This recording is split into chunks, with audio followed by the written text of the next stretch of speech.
प्रातः क्लास चल रहा था 4/10/1967। बुधवार को पहले पेज के मध्य में बात चल रही थी।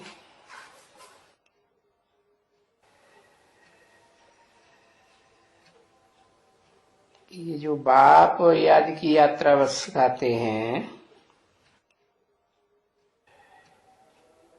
इसमें कोई मेहनत तो नहीं बताते हैं कर्मेंद्रियों की कि कान बंद करो, नाक बंद करो, माला फेरो। कोई भी कर्मेंद्रियों से काम करने का नहीं है। इसमें मुख्य बात है आत्मा समझ बाप को याद करें। अभी इसमें तुम लोगों को क्या तकलीफ है? तो वो बाप समझाते हैं कि 63 जन्म के हिरे हुए हैं, ये तकलीफ है।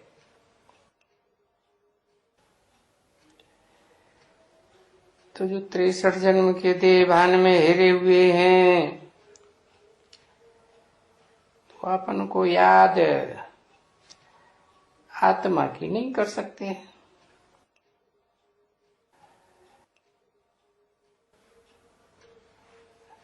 तो नहीं कर सकते हैं तो अभी तुम बाप को कैसे याद करेंगे? याद तो तभी करेंगे जब अपन को आत्मा समझेंगे, तभी तो आत्मा का बाप याद आएगा।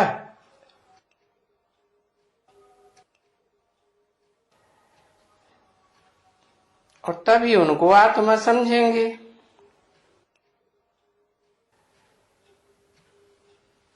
देह अभिमानी तो अपने बाप को जैसे वो होते हैं ना, तो वो अपने बाप को बाबा कहते रहते हैं। फिर भगवान को भी बाबा कहते रहते हैं। मंदिर में जाते हैं तो कहते हैं शिव बाबा। तो भगवान को जो बाबा बाबा वो करते हैं भक्ति मार्ग में, तो वो तो बच्चों को सुनाया गया है। बच्चे खुद कहते हैं सतयुग में वो बाबा याद नहीं होते हैं, क्योंकि वहां तो भरपूर सुख मिलता ही है ना। यहाँ के मुकाबले तो बहुत सुख है। और ये तो बात पक्की है, कहते हैं दुख में सुमिरन सब करें, सुख में करे न कोई। तो सतयुग में कोई याद नहीं करता बाप को।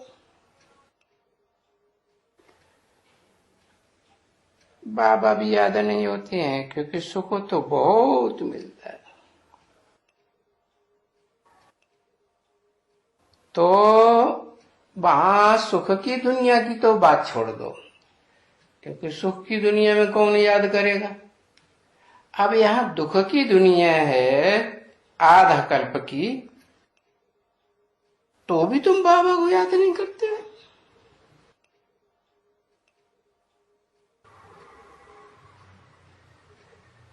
और वहां तो एक ही बाबा होते हैं।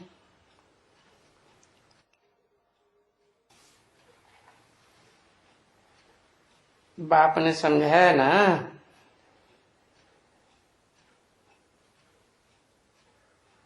कि वहां एक ही बाबा जिसमें जन्म लेते हैं। कौन? दिव्य जन्म लेते हैं ना, प्रवेश करते हैं। वो भूत प्रेतों मुआबिक तो प्रवेश नहीं करते हैं। उनका दिव्य जन्म थोड़े ही कहेंगे। वो तो भूत प्रेत तो कितना हड़कंप मचाते हैं, माथा ही भारी हो जाता है। ये तो हल्का फुल्का ज्योति बिंदु शिव बाप जिसमें प्रवेश करते हैं उसे शरीरधारी के आधार पर कहा जाता है शिव बाबा। तो उनके द्वारा प्रत्यक्षता रूपी जन्म लेते हैं।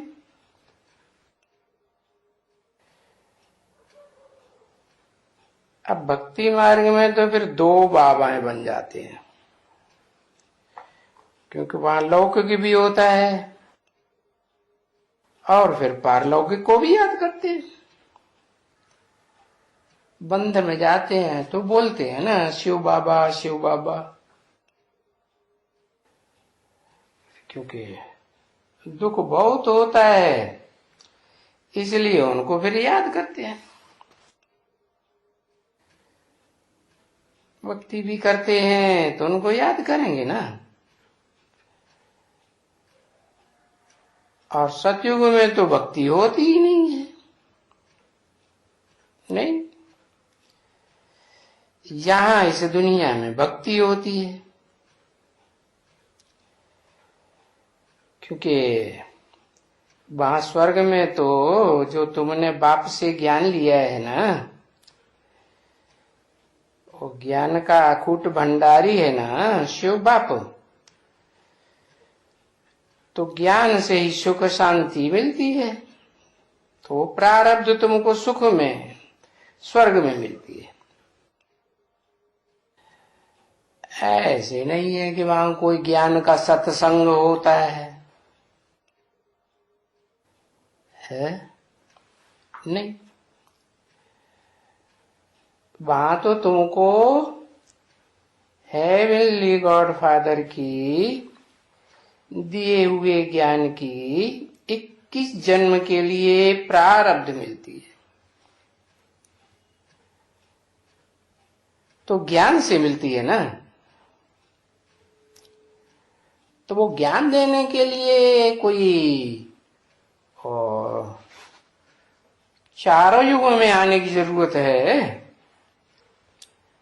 एक ही बार आना पड़ेगा है। एक ही बार आने से आधा कल्प के लिए तुमको सुख का वर्षा मिल जाता है। वेद का वर्षा है ना 2500 वर्ष का, अल्पकाल का तो नहीं है। वेद का बाप तो वर्षा भी सुख शांति का वेद का। और फिर आधा कल्प जो बचता है, जिसे द्वैतवादी द्वापर युगी दैत्यों की दुनिया कहा जाता है, वो अल्पकाल क्षण भंगुर सुख का वर्षा मिलता है लौकिक बाप से। तो ये तो बहुत समझने की बातें हैं बच्चे। तो ये बातें कोई मनुष्य नहीं समझा सकते है। क्यों क्यों नहीं समझा सकते? क्योंकि उनका तो मन ही चंचल होता है, और यहाँ तो मन को एकाग्र कराने की बात है। भक्ति मार्ग में कथा कहानियां तो बहुत करते रहते हैं, शास्त्रों का ज्ञान सुनाते हैं।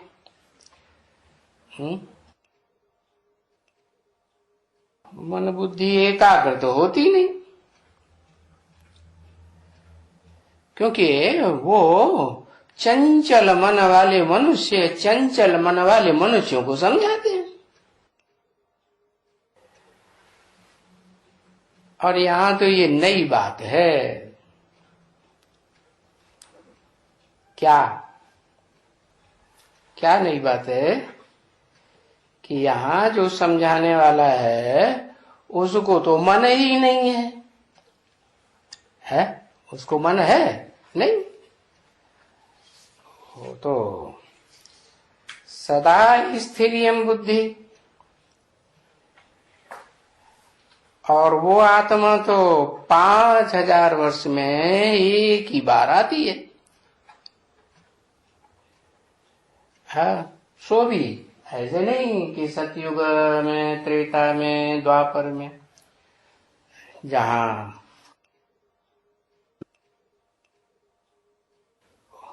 कहते हैं कि कलाएं होती हैं,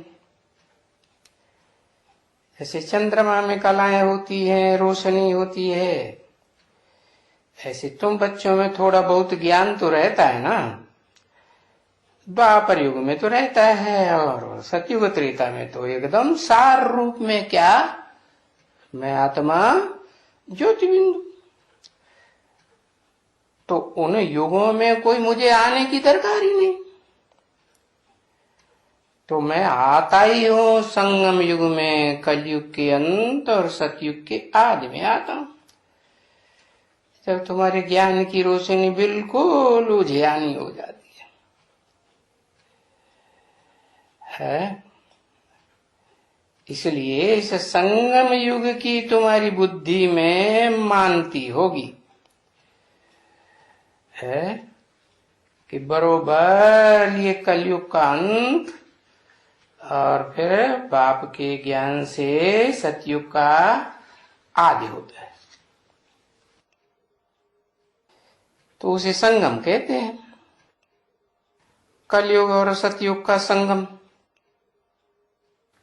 तो कहेंगे कि कलयुग है झूठ खंड और सतयुग है सच खंड,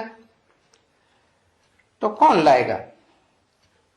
सिवाय एक सत्यम शिवम सुंदरम के, जो एक ट्रुथ गॉड फादर कहा जाता है, उसके अलावा और कौन लाएगा? इस दुनिया में तो कहेंगे सब झूठ है, झूठ है लेना, झूठ है देना, झूठ है भोजन, झूठ चबेना। तो जरूर सत्य बाप को आना पड़ता है ही पुरुषोत्तम संगम युग है। आते तो है संगम में, लेकिन फिर संगम को भी क्या बनाए देते हैं है? पुरुषोत्तम संगम युग। पुरुषों में उत्तम उत्तम आत्माएं उस पुरुषोत्तम संगम युग में नंबरवार प्रत्यक्ष होती जाती है, तो नई दुनिया स्थापन होती है।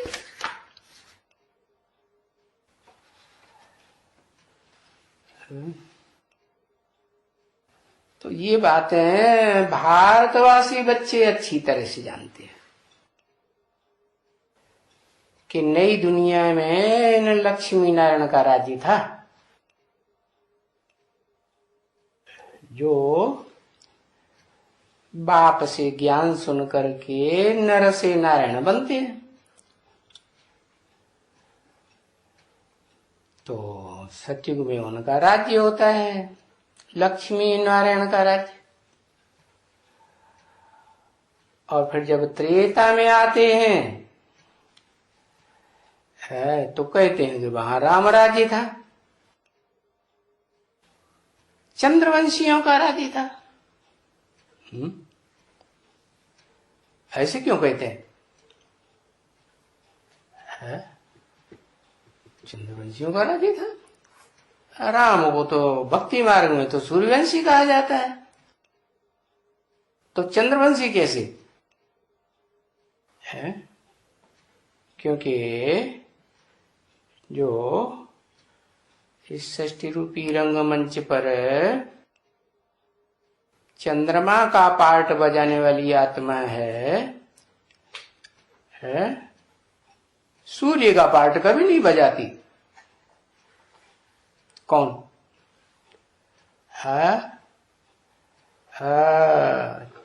कौन? चंद्रमा।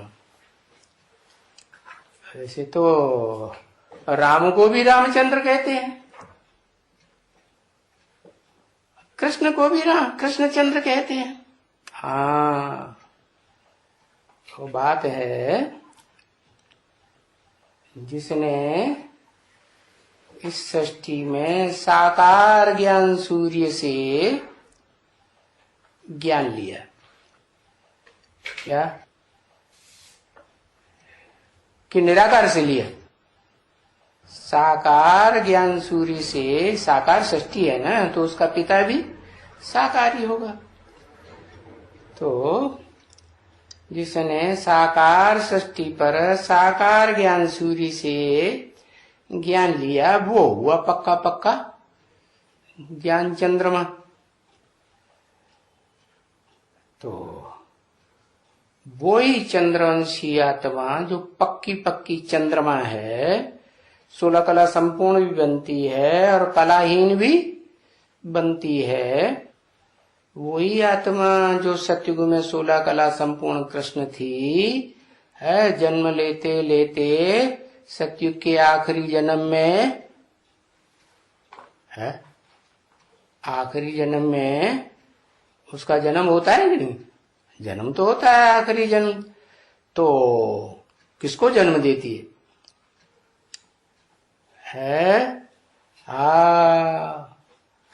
वही आत्मा को जन्म देती है जो संगम युग में उसका बाप बनी थी। और ऐसे नहीं कि संगम युग में वो रामवाली आत्मा ही ज्ञान चंद्रमा ब्रह्मा दादा लेखराज का बाप बनती है।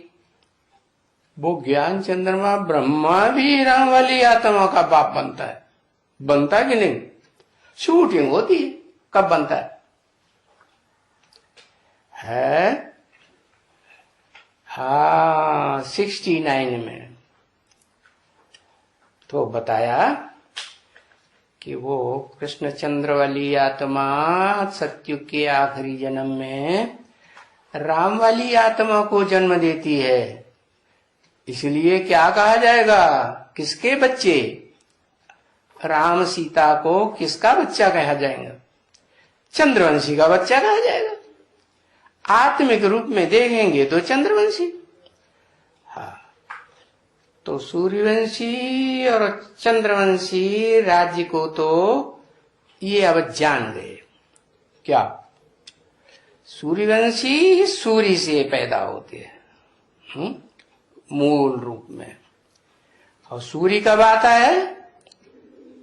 सतयुग में, त्रेता में। अभी तो बताया सतयुग त्रेता द्वापर में तो आने की बात ही नहीं। जब होता है तो संगम युग होता है, पुरुषोत्तम संगम युग है। तो जब आता है वो एक ही टाइम है आने का। ऐसे नहीं पूरी चतुर्युगी में आता ही रहता है, जैसे भक्ति मार्ग में कह दिया क्या 10 अवतार होते हैं, 24 अवतार होते हैं। अरे उन अवतारों का फायदा क्या जब दुनिया नीचे गिरती जाती, ऊंची उठती है? भगवान के आने का कुछ फायदा होना चाहिए है? मनुष्यों के आने से भी दुनिया नीचे गिरती रही है, और फिर भगवान इस सृष्टि पर आए तो भी दुनिया नीचे गिरती रहे। तो अंतर क्या हुआ? तो तुम जो याद करते हो किसको? राम और कृष्ण को पूजते हो अच्छी तरह से ना, तो अभी जानते हो क्यों पूजते हो? क्योंकि पूजा पवित्र की जाती है? और शिव को क्या कहें? एवर प्योर, वो तो कभी अपवित्र होता ही नहीं। तो जिसमें प्रवेश करता है उसको कहते हैं इस सृष्टि रूपी रंगमंच का साकार ज्ञान सूर्य। इसलिए गीता में लिखा है मैं आता हूं तो किसको ज्ञान देता हूं? विवस्वत ज्ञान सूर्य को देता हूं। उसे कहा जाएगा इस सृष्टि का ज्ञान सूर्य। तो वो पुरुषोत्तम संगम युग में प्रैक्टिकल में ज्ञान सूर्य हुआ और उसके बच्चे प्रैक्टिकल में सतयुग में बने है सूर्यवंशी। सतयुग में सूर्यवंश होता है ना, 16 कला संपूर्ण सूर्यवंशी। तो उनकी कलाएं जब गिरने लगती हैं तो उनको सूर्यवंशी कहेंगे है? फिर सूर्यवंशी थोड़े ही रहते हैं। सूर्य की कलाएं तो कभी गिरती है ही नहीं। और सतयुग में तो पीढ़ी दर पीढ़ी कलाएं गिरती ही जाती है, गिरते गिरते अंतिम जन्म में जाके 14 कला संपूर्ण। तो जो पहले जन्म के थे वो ही अंतिम जन्म में फिर जन्म लेते हैं। ऐसे तो जन्म लेते ही आते हैं, उतरते उतरते, एकदम थोड़े ही नीचे उतरेंगे, है? पहले राज परिवार में उतरते रहेंगे, फिर अंतिम जन्म में जाके क्या बन जाते हैं? राज परिवार में रहते या प्रजा वर्ग में आ जाते? हाँ, साहूकार प्रजा बन जाते हैं। तो वो साहूकार प्रजा वर्ग में वो जो कृष्णचंद्र की आत्मा है, दादा लेखराज ब्रह्मा की आत्मा, वो साहूकार बनती है और राम वाली आत्मा को जन्म देती है। तो राम वाली आत्मा ये करिश्मा करती है, क्या क्या करिश्मा? के जो नारायण की डायनेस्टी चल रही थी सतयुग में, उस डायनेस्टी को ही खलास कर देती। कैसे है? हाँ, जो अंतिम नारायण होता है वो तो कर्ज लेकर के राज्य चलाता है? तो उस कर्ज में वो डूब जाता है। कब? पूरा तब डूब जाता है जब राम की आत्मा जन्म लेके थोड़ी बड़ी हुई और उसने कमाई करना शुरू की। तो हाँ, अब वहां क्या कमाई होती है? सार रूप आत्मा की कमाई होती है। क्या? सतयुग के आदि में सबसे जास्ती आत्मिक स्थिति में टिकने वाली आत्मा कौन सी? वही राम वाली आत्मा। तो कमाई हुई ना, और यही कमाई करने के लिए बाप तुमको कहते हैं क्या क्या कमाई करो? पहले पहले अपन को ज्योति बिंदु आत्मा समझो। तो आत्मा समझेंगे तो देह का लगाव नहीं रहेगा, देहधारियों का लगाव नहीं रहेगा, तो आत्मा पवित्र कही जाएगी या पवित्र कही जाएगी? पवित्र कही जाएगी। तो देखो, तुम राम कृष्ण जैसे देवताओं को भी अच्छी तरह से पूजते हो। क्यों? क्योंकि उनमें पवित्रता होती है, तो पवित्रता पूजी जाती है। बाकी जो कुछ बैठ करके ये इतने चित्र आदि बनाए हैं देवियों के, देवताओं के, है? कैसे कैसे देवताओं? बंदर देवताओं के, हाथी देवताओं के, और सुअर रूप में देवता के बनाए ना। हाँ हाँ, क्या क्या चित्र बनाए हैं। तो मछली के भगवान बनाई दिए ना मछली को। अच्छा, ये वगैरह वगैरह के जो चित्र बनाए हैं सभी, ये सारी भक्ति मार्ग की सामग्री। क्योंकि मनुष्यों का मन एक जगह टिकता तो है नहीं, तो भागते रहते हैं, तो बुद्धि भागती रहती है, उसको कहते हैं भक्ति मार्ग है। और उन मनुष्यों को कहते हैं भगत। और यहाँ तो तुम बच्चों को ये सब भूल जाना है। क्या? दुनिया भर के अवतार दिखाई दिए, दुनिया भर के देवता दिखाई दिए, मत्स्य भगवान। ओहो, एक तरफ उन्हें काट के खाते जाते भी है और दूसरी तरफ उनको कहते हैं ये भगवान। मुसलमान भी तो सुअर को काटते हैं कि नहीं? नहीं काटते? नहीं काटते। क्यों है? क्यों नहीं काटते? कोई कारण होगा। हाँ, क्यों वर्जित है? तो ये सब भक्ति मार्ग, ये सभी धर्मों में भक्ति मार्ग चल पड़ा है। ये सब देह का संबंध। ये देह के संबंध में आते आते क्या होता है, एकदम सुअर जैसे कर्म करने लग पड़ते। सुअर क्या करता है? कीचड़ में लौटता रहता है। तो ये देह का संबंध, सारी दुनिया इस संबंध से कितना नीचे गिर जाती है। तो इन सब बातों को बाप बुलाए देते हैं। क्या कहते हैं? माम एकम याद करो। अब तुम एकम को कैसे याद करें? तुम तो बिंदी दिखाई तो पड़ते नहीं है। बिंदी बिंदी तो ढेर सारी बिंदी, कीड़े मकोड़ों की आत्मा भी तो बिंदी होती है। तो बाप कहते हैं मैं कोई सदाकाल बिंदी ही थोड़े ही रहता हूं। जब सृष्टि पर आता हूं धर्म स्थापन करने के लिए, सृष्टि नई बनाने के लिए, तो सृष्टि साकार है तो बाप भी साकार चाहिए ना।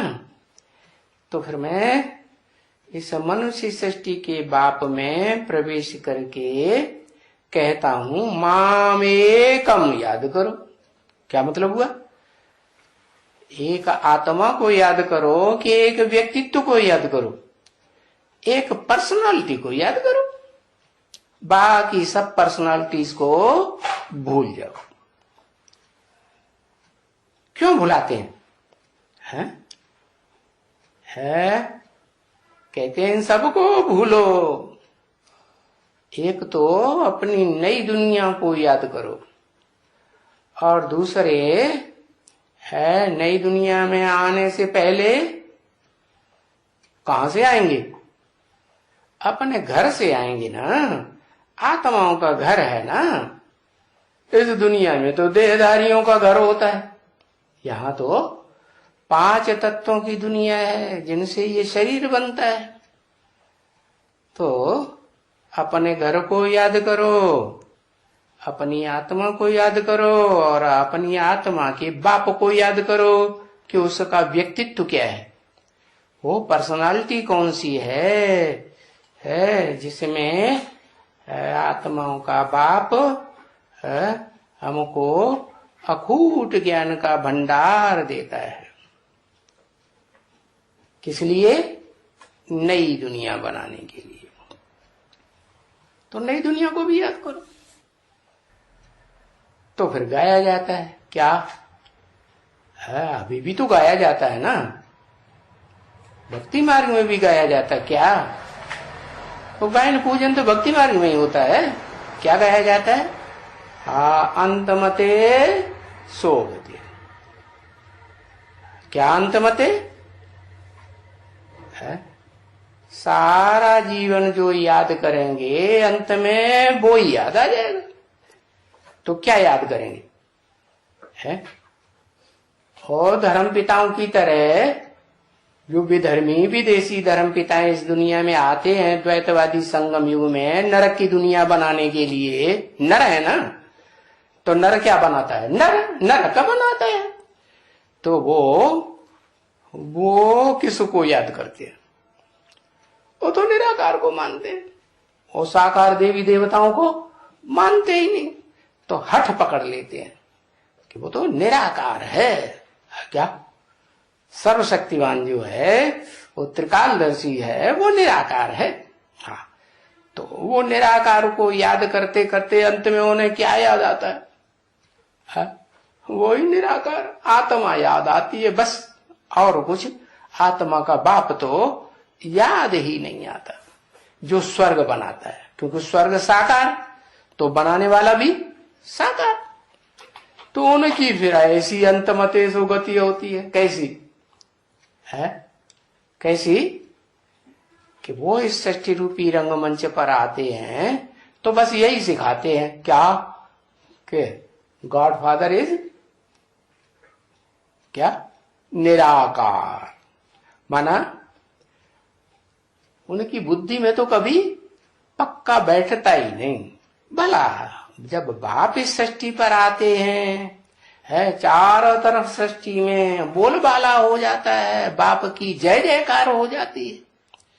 शिव बाप आते हैं जो प्रत्यक्षता रूपी जन्म लेते हैं ना कोई तन के द्वारा, तो बच्चा पैदा होता है तो दुनिया में क्या करते हैं? जय जयकार करते हैं ना। हाँ, तो बाजे बजाते हैं।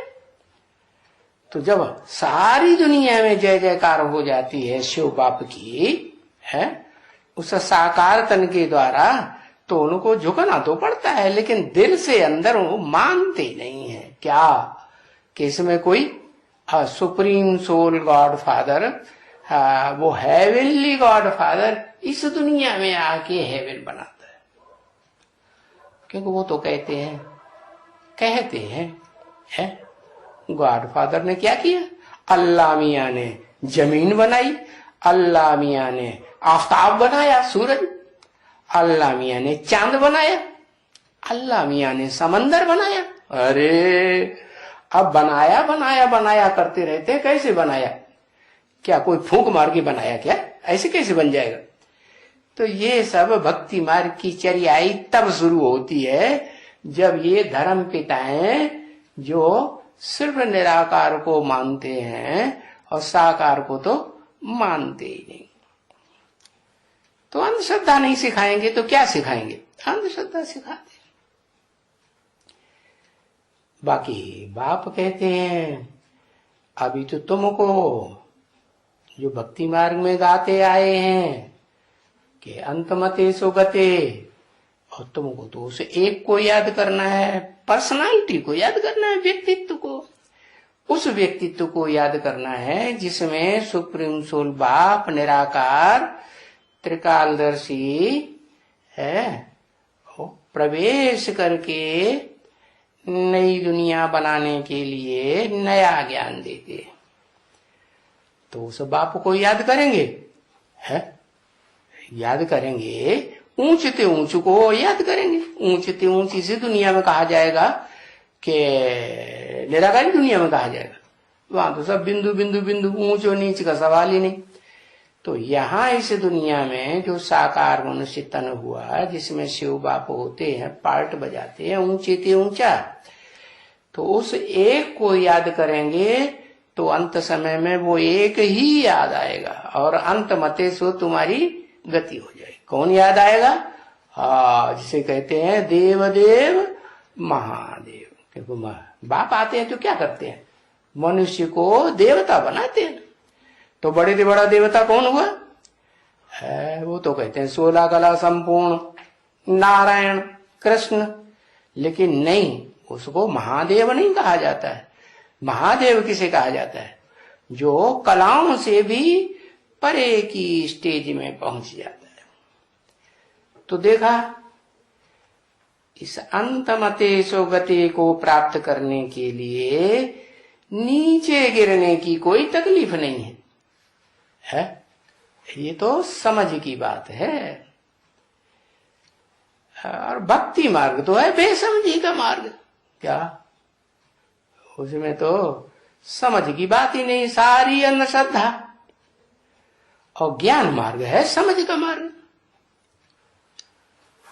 तो समझ किसको कहा जाता है? ज्ञान को ही समझ कहा जाता है। बुद्धि से ज्ञान आता है और बुद्धि के ऊपर मन कंट्रोल कर लेता है तो ज्ञान उड़ जाता है। तो फिर ज्ञान मार्ग कैसे रहेगा? ज्ञान मार्ग बनाने के लिए तो बाप को ही आना पड़ता है। अब ये समझते हो ना कि ज्ञान मार्ग से तुम 21 जन्म के लिए बड़े समझदार बन जाते हो। क्या समझदार बन जाते हैं? सारा ज्ञान भूल जाता है? अरे ज्ञान भूल जाता है। विस्तार में ज्यादा मजा है या सार में ज्यादा मजा है? छाछ पीने में ज्यादा ताकत आएगी या मक्खन खाने से ज्यादा ताकत आएगी? कहते हैं ना, कृष्ण कन्हैया क्या खाता था? मक्खन खाता था। तो अभी तो तुम बड़े समझदार बन रहे हो। क्या बताया बड़े समझदार बनने के लिए? सारी मुरली में वो एक ही बात बता रहे, क्या? आत्मा को याद करो। ये आत्मा सार है, क्या ये मक्खन है? तो अभी तुम बहुत समझदार बन रहे हो। ऐसे समझदार बन जाते हो कि 2500 साल फिर तुम किसी को दुख नहीं देते हो, और अभी कैसे बेसमझ बन गए है? कैसे कैसे भी तन से दुख देते हो, अपने धन से दुख देते हो, मन के संकल्पों से दुख देते हो, है? दुख ही दुख देना सीख गए। और बाप अभी क्या बनाते हैं? है? बाप कहते हैं अहिंसा परमो धर्म। अरे वो दैत्यों की दुनिया में वो एक बुद्ध भगवान भी तो आते हैं, वो भी तो कहते हैं अहिंसा परमो धर्म। तो भगवान अहिंसा परमो धर्म बनाते हैं, तो इसमें क्या खास बात हो गई? अरे वो तो कहते हैं मुख से अहिंसा परमो धर्म, वास्तव में वो अपने बीवी बाल बच्चों की तो कितनी हत्या कर देते हैं, हिंसा कर देते हैं, है? खुद तो हाथ उठाए दिए, हाँ एक तरफ हो गए, हम नहीं लड़ाई लड़ेंगे, और बीवी बाल बच्चों को वो उठा ले गए। कौन? वो ही असुर राक्षस जो हिंसा करने के लिए भारत में आते रहे। तो देखो वो बनाते हैं हिंसा की दुनिया, चाहे इब्राहिम हो चाहे बुद्ध हो, और भारतवासी तो बुद्धू, उन्होंने बुद्ध को भी भगवान मान लिया, है? और कोई अवतार को भगवान नहीं माना, जो 2500 वर्ष की दैत्यों की दुनिया में भगवान बनाओ, और बुद्ध को भगवान बना लिए।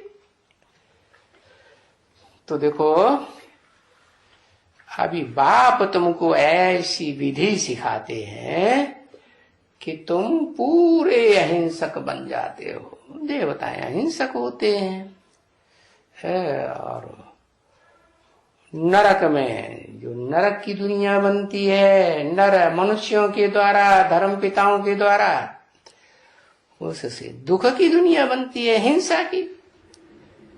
तो कहेंगे ना कि जब भक्ति मार्ग शुरू होता है तो फिर दुख शुरू होता है? और बाप आकर के ज्ञान देते हैं, क्योंकि ज्ञान तो सिवाय बाप के, शिव बाप के, सुप्रीम सोल गॉड फादर के, और किसी आत्मा में इस सृष्टि पर ज्ञान कलयुग के अंत में रहता ही नहीं है। क्या? क्यों नहीं रहता? क्योंकि सब जन्म मरण के चक्कर में आते आते सुख भोगते भोगते देह के, बस देह में ही बुद्धि लटक जाती है। देह तो मिट्टी, तो ज्ञान की क्या हालत होगी? अरे ज्ञान को तो अग्नि कहा जाता है, और देह को मिट्टी कहा जाता है। कहाँ मिट्टी और कहाँ अग्नि, और ज्ञान से ही फिर योगाग्नि तैयार होती है। तो देखो अभी तुम सुख की दुनिया में जाते हो, समझदार बनने से। तो क्या बड़े ते बड़ी बात समझ में आई? बड़े ते बड़ी बात क्या समझ में आई?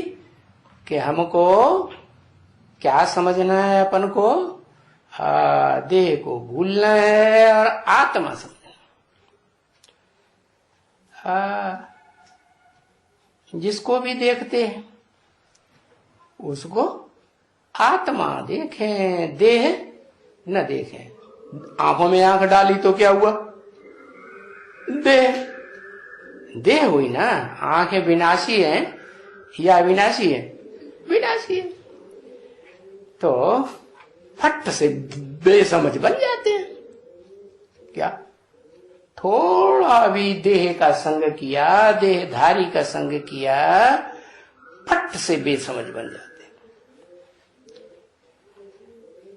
तो देखो भक्ति मार्ग में भगत लोग जिसको पूजते हैं ऐसे बेसमझ हैं जिनकी पूजा करते हैं, उनको जानते ही नहीं है ये कौन है।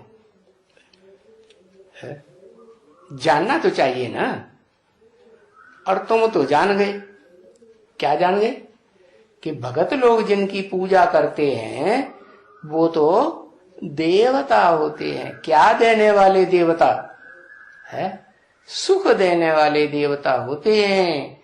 दुख देने वालों को दैत्य कहा जाता है, राक्षस। क्या? हाँ, मनुष्य भी कह सकते हैं, सुधरे हुए या बिगड़े हुए। बिगड़े हुए मनुष्य कहेंगे, सुधरे हुए थे तो आर्य, वो अपन को आर्य कह देते हैं, आर्य समाजी है। लेकिन वास्तव में आर्य तो सुधरे हुए को कहा जाता है। तो आर्य कब थे? है जब सतयुग त्रेता सृष्टि पर था, तब आर्य थे, सुखी थे, सुख देने वाले थे, सुख लेने वाले थे। ऐसा भारत के सिवाय देखो, जो कोई भी है, कोई को भी पूजते हैं, जिसको भी देवता को पूजते हैं, उनके ऑक्यूपेशन को तो जानते ही नहीं है कि उन्होंने क्या धंधा किया था।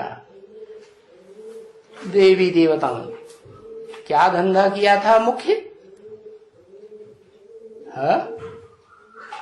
अरे कुछ धंधा धोरी करते थे कि नहीं? अपन को आत्मिक स्थिति में स्थिर करके रखते थे। तो ये धंधा तुम भी करेंगे तो तुम भी स्वर्ग अनुभव करेंगे। क्या? स्व माने आत्मा, ग माने गया।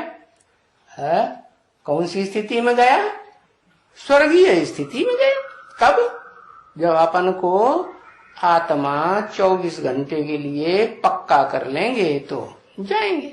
हाँ, नंबरवार तो देवताएं होते ही है कि एक जैसी पूजा होती, नंबरवार होते हैं, तो कोई 24 घंटे नहीं याद कर पाएंगे और विनाश हो जाएगा और शरीर छोड़ देंगे। तो अंत मते सो ही देते। अच्छा चलो, जितना हुआ उतना ही से भजे भूत की लंगोटी से। कौन सा भजा भूत है? वो जो महाभूत है ना, भूतनाथ, महादेव भी बनता है। अब वो तो फिर वो स्टेज में जाके बैठ जाता है जिसको कहते हैं विष्णु लोक। कौन सी स्टेज में रहता है? विष्णु लोक। और वो विष्णु लोक गया तो इस दुनिया का विनाश, और विनाश होता है तो मारा मारी शुरू, धाड़ पाड़, भाग दौड़। एक जगह ठहरेंगे घर मकान बना के नहीं। और जो भाग दौड़ होती है उसमें आत्मिक स्थिति बनेगी। अभी शांति की स्टेज में ज्ञान ले रहे हैं तसल्ली से, तब तो इतनी माया का प्रकोप होता है? और फिर जब भगदड़ मच जाएगी तब माया का क्या हाल होगा, कितना विकराल रूप धारण करेगी। तब फिर याद कर पाएंगे नहीं। तो जितना जितना जिसने याद कर पाया उतना कर पाया, फिर रह गया सो रह गया। तो अपने ऑक्यूपेशन को, कि हम जब देवताएं थे तो हमारा क्या ऑक्यूपेशन था? सुख देना, सुख लेना। कैसे? देह समझ के नहीं, आत्मिक स्थिति में स्थित थे तो क्या करते थे? हाँ, सुख लेते थे, सुख देते थे। और अब घड़ी घड़ी देवान पकड़ता है? किसी को देखने मात्र से ही देवान पकड़ता है। कोई से बातें करें तो भी देवान पकड़ता है। तो क्या करें? हाँ, अब जितनी प्रैक्टिस करेंगे कि क्या हम ज्योति बिंदु आत्मा है। क्राइस्ट वाले क्राइस्ट को जानते हैं, जानते हैं ना? कब आया था, उसने क्या किया, कौन सा धर्म स्थापन किया, उनकी सुनाई हुए ज्ञान की कौन सी धर्म पुस्तक है, जानते हैं ना? है बस, वो और कुछ नहीं जानते। और तुम किसको जानते हो? तुम तो उसको जानते हो जो सदा ज्योति बिंदु की स्टेज में स्थिर रहता है? कभी भी देहभान में आता ही नहीं। भले देह में प्रवेश करता है फिर भी डिटैच रहता है, या चंद्रमा की तरह अटैच हो जाता है। हाँ कि भाई एटम बम फटे, हाँ भगदड़ मची, हाँ सब जो नक्षत्र हैं और सब जो वो जो है ना क्या प्लैनेट्स कहते हैं, प्लैनेट्स वो आपस में टकराने लगे तो मार्स मारे डर के कहां घुस गया? अम्मा याद आ गई। बस वो सारी जिंदगी अम्मा को याद करता है तो कहां जाएगा? अम्मा ही अम्मा। तो देखो भारतवासी क्या करते हैं, भारत माता की जय है, देवी की पूजा करेंगे तो क्या करेंगे? जय माता दी, जय माता दी। यहां से लेकर के वहां तक पहुंचेंगे, पहाड़ तक, वैष्णो देवी तक, तो वही जय माता दी। अरे तुम्हारे पिताजी मर गए क्या? तुम्हारी माता जी क्या विधवा है, विडो है? अरे विडो की पूजा होती है भारत में? नहीं, विडो की तो मान्यता नहीं। तो ये तुम क्या करते हो? तो अब तुम्हारी बुद्धि में तो आ गया क्या कि हमको किसे याद करना है? हमको उसे याद करना है जो सदा आत्म की स्थिति में रहता है और प्रैक्टिकल में पार्ट बजाए रहा। प्रैक्टिकल कब कहें? है प्रैक्टिकल माने योग में रहना, माना प्रैक्टिकल में योग में रहा जा सकता है कि बिना शरीर के भी। है? याद में कब रहेंगे? शरीर में होंगे तो याद करेंगे, शरीर में होंगे तो ज्ञान लेंगे, शरीर में रहेंगे तो ज्ञान की सेवा करेंगे, शरीर में रहेंगे तो अच्छे अच्छे दिव्य गुण देवताओं के धारण करेंगे। नहीं तो बिना शरीर के, बिना देह के कोई पुरुषार्थ नहीं होता। जैसे कोई की अचानक मौत होती है? जैसे ब्रह्मा बाबा की अचानक मौत हुई तो उनको सूक्ष्म शरीर मिलता है, स्थूल शरीर तो है नहीं, तो फिर पुरुषार्थ होगा? नहीं, पुरुषार्थ नहीं होगा। पुरुषार्थ काउंट ही नहीं होगा, न पाप बनेगा न पुण्य बनेगा। क्यों होता है ऐसा? है? इसलिए होता है कि जो आत्माएं बहुत पाप करती है ना, तुम कहेंगे ब्रह्मा बाबा ने कोई पाप किया था क्या? ब्रह्मा बाबा ने तो किसी को दुख नहीं दिया। अरे देखने वालों को लगा कि दुख नहीं दिया। अरे बाप तो सब जानते हैं ना, है? वो तो नशा नशा को पहचान लेते हैं क्या कर रहे हैं। अंदरूनी बात तो कोई जानता ही नहीं कि उन्होंने क्या किया, छुपा लिया। और छुपाना करना है, ये दिखावा करना कि हम बड़े उज्जवल हैं, सफेद हैं, ये कहां से आया? कौन से धर्म से है? ये तो क्रिश्चियन धर्म से आता है। तो बताया कि तुम्हारी बुद्धि में तो सब है कि किसको याद करना है। दादा लेखराज ब्रह्मा को याद करना है, उनमें भी तो शिव बाप ने प्रवेश किया, उनको अम्मा बनाया ना। ब्रह्मा के तो 4 मुख दिखाए जाते हैं ना, तो एक मुख वो भी तो हुआ है। कौन सा मुख है? जो पक्का देवी देवता बनता है। पक्का माने देवी देवता, पक्का माने 16 कला संपन्न, और उससे ऊंचा कहेंगे कलाओं से अतीत। शिव आते हैं तो आप समान बनाते हैं ना, देवता बनाते हैं कि आप समान बनाते हैं। वो आप जिसको शिव कहें, वो शिव सुप्रीम सोल 16 कला संपूर्ण होता है? तो आप समान कैसे बनाता है? हाँ, वो कलातीत बनाता है।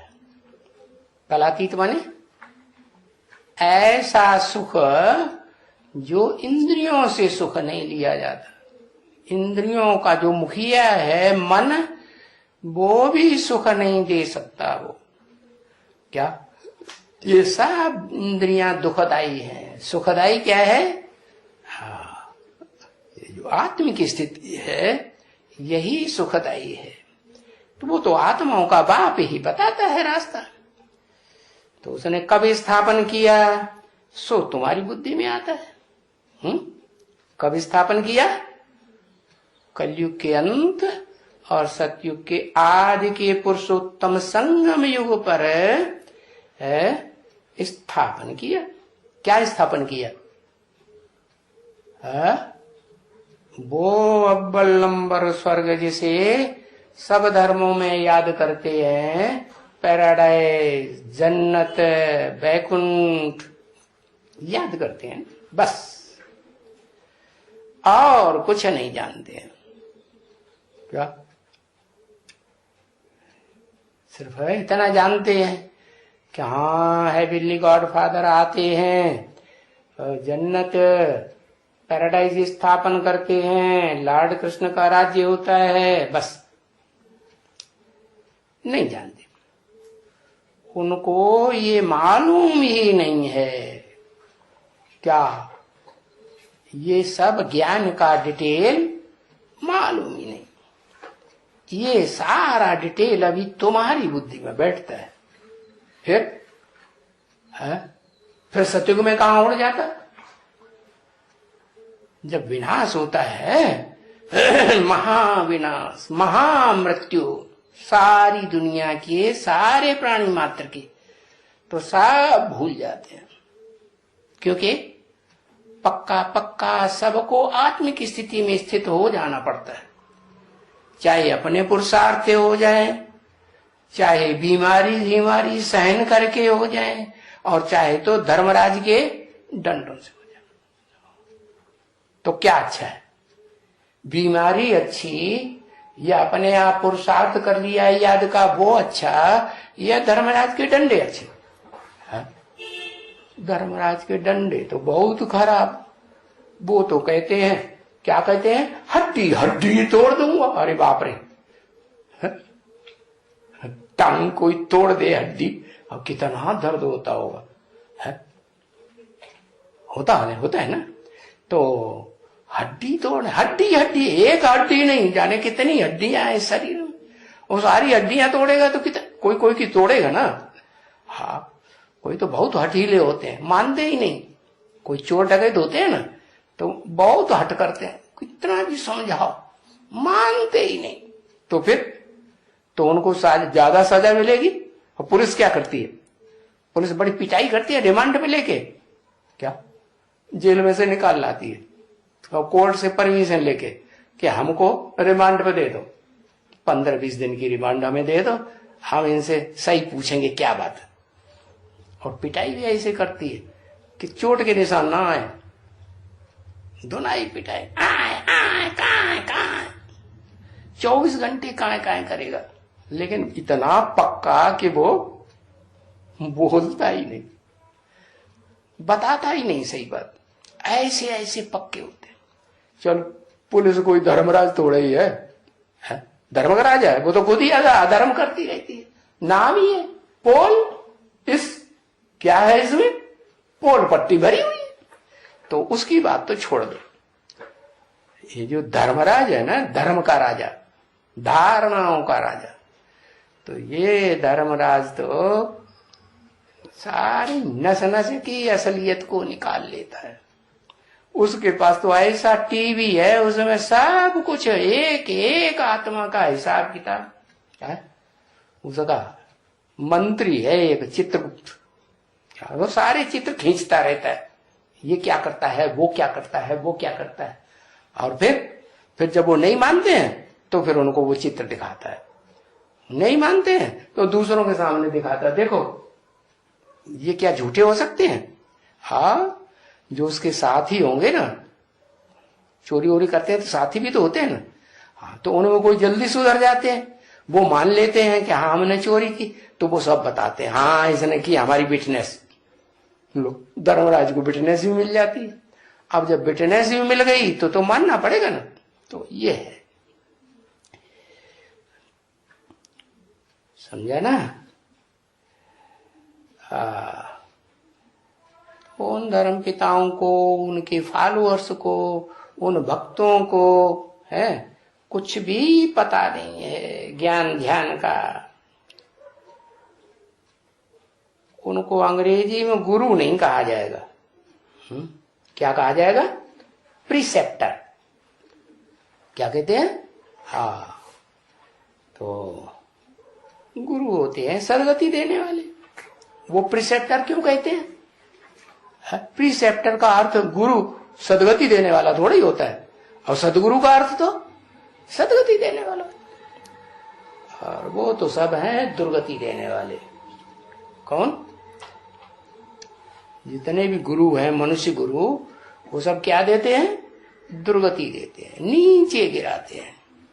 और बाप सुप्रीम सोल बाप आकर के ऊंचा उठाते हैं। तो वो तो दुर्गति से निकाल करके सदगति, और सदगति कहा ही जाता है दो चीज को। कौन कौन सी दो चीज? मुक्ति और जीवन। मुक्ति माने दुख दर्दों से मुक्त हो जाओ। कैसे मुक्त हो जाओ? तो गति हुई। जैसे धर्म पिताएं आते हैं, उनके फॉलोअर्स आते हैं, तो उनकी मुक्ति होती है कि जीवन में रहते मुक्ति होती है। अच्छा, देवताएं भी हैं जो 84 जन्म नहीं लेते हैं, उनकी मुक्ति कहें कि जीवन मुक्ति कहें? मुक्ति कहें। ऐसे थोड़े ही कि जिस जीवन में रहते रहते वो पुरुषार्थ करते हैं, उसी जीवन में रहते रहते, वो जीवन में रहते रहते मुक्ति प्राप्त कर लें दुखों से। जीवन भी रहे और मुक्ति भी हो जाए, तो उसको कहते हैं असली जीवन मुक्ति। वो तो भक्ति मार्ग में समझ लेते हैं कि देवताओं को जीवन मुक्ति मिली थी, माना जीवन भी था और दुख दर्द भी नहीं था, तो उनकी जीवन मुक्ति। वास्तव में वो असली जीवन मुक्ति नहीं है। क्या उनको भी सजाएं खानी पड़ेगी? नहीं, सजाएं खानी पड़ती है? असली जीवन मुक्ति क्या है? जीवन में, पुरुषार्थी जीवन में रहते रहते ही दुख दर्दों से मुक्ति हो जाए। तो दो चीजें हैं, एक मुक्ति और एक जीवन मुक्ति। तो ये पक्का पक्का याद रखो कि एक शांति धाम और दूसरा सुख धाम। शांति धाम माना मुक्ति धाम, एक बात, और सुख धाम अर्थात वो भी नंबर 2 का सुख धाम, नंबर 2 का, नंबर 3 का, number 4, first class, second class, third class, fourth class होता है ना। तो अव्वल नंबर क्या हुआ? अव्वल नंबर सुख धाम उसे कहेंगे जहां इंद्रियों से कोई सुख नहीं लिया जाता, इंद्रियों से परे का सुख। समझा ना बच्चे? ओम शांति।